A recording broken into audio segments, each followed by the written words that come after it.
Bonjour à toutes et à tous, comment ça va? J'espère que vous allez très bien. Alors aujourd'hui, on va expliquer une nouvelle leçon de grammaire. C'est les verbes transitifs et les verbes intransitifs.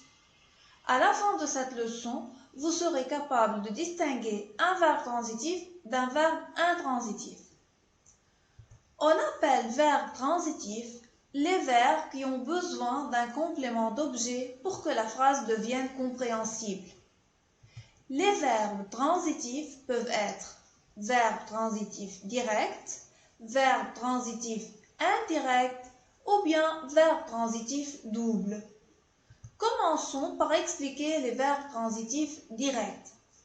Les verbes transitifs directs se construisent avec un COD. Prenons un exemple avec le verbe connaître. Il connaît cette chanson. Pour trouver le COD, il faut poser la question qui ou quoi après le verbe. C'est-à-dire, il connaît quoi? Cette chanson. Cette chanson est un COD du verbe connaître.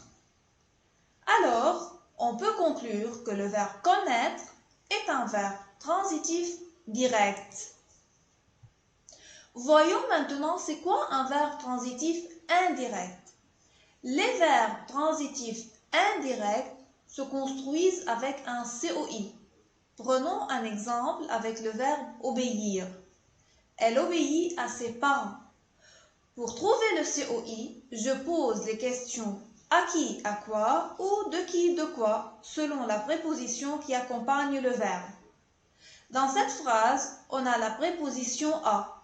Donc, je demande, elle obéit à qui? À ses parents. À ses parents est un COI du verbe obéir. Le verbe obéir est donc un verbe transitif indirect. On arrive maintenant au verbe transitif double. Les verbes transitifs doubles peuvent se construire avec plusieurs compléments d'objets. Ce sont surtout les verbes qui ont le sens de donner. Exemple avec le verbe donner. Je donne le crayon à ma sœur. Je donne quoi? Le crayon. Le crayon est un COD. Je donne le crayon à qui? À ma sœur. À ma sœur est un COI. Mais puisque le verbe a déjà un COD, le COI devient à ce moment-là un COS. Un COS, c'est-à-dire un complément d'objet second. En d'autres termes, c'est un deuxième complément dont le verbe a besoin.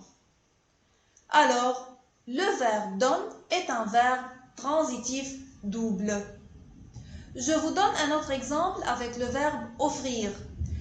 Elle offre un cadeau à son ami. Elle offre quoi? Un cadeau. Un cadeau est un COD. Elle offre un cadeau à qui? À son ami. À son ami est un COI. Mais puisque le verbe a déjà un COD, à son ami devient un COS. Le verbe offrir est alors un verbe transitif double. Faites attention, ce n'est pas seulement les verbes qui ont le sens de donner qui se construisent avec deux compléments.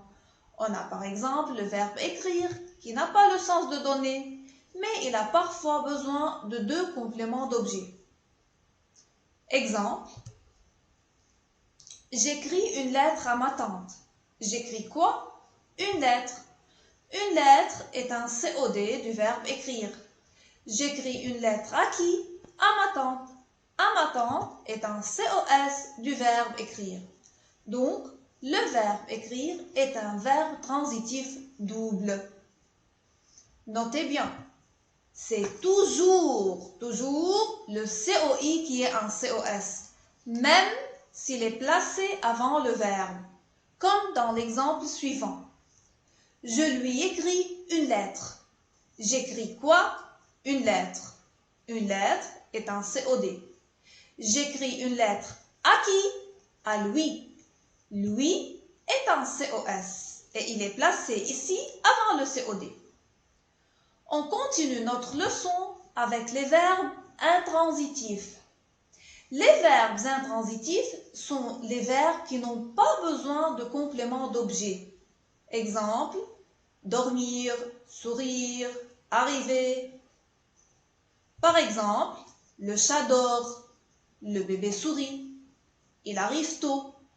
Comme vous avez remarqué, il n'y a pas de complément d'objet dans ces phrases. Et ces verbes n'ont pas besoin de COD pour que la phrase soit compréhensible. Donc, ces verbes sont des verbes intransitifs. Attention, on ne trouve jamais de COD après les verbes d'état, mais un attribut du sujet. Je vous donne la liste des verbes d'état. Être, paraître, sembler, demeurer, devenir, rester, avoir l'air, passer pour. Je vais vous donner quelques exemples de phrases qui contiennent des verbes d'état. Elle semble fatiguée. Fatigué vient après le verbe sembler qui est un verbe d'état. Il paraît malade. Malade se trouve après le verbe paraître qui est un verbe d'état. Nous sommes tristes. Triste est placé après le verbe être qui est aussi un verbe d'état. Dans ces phrases, fatigué, malade et triste sont des attributs du sujet car ils sont placés après des verbes d'état. Voilà, c'est la fin de notre leçon pour aujourd'hui. Je vous souhaite une excellente journée et je vous dis à bientôt.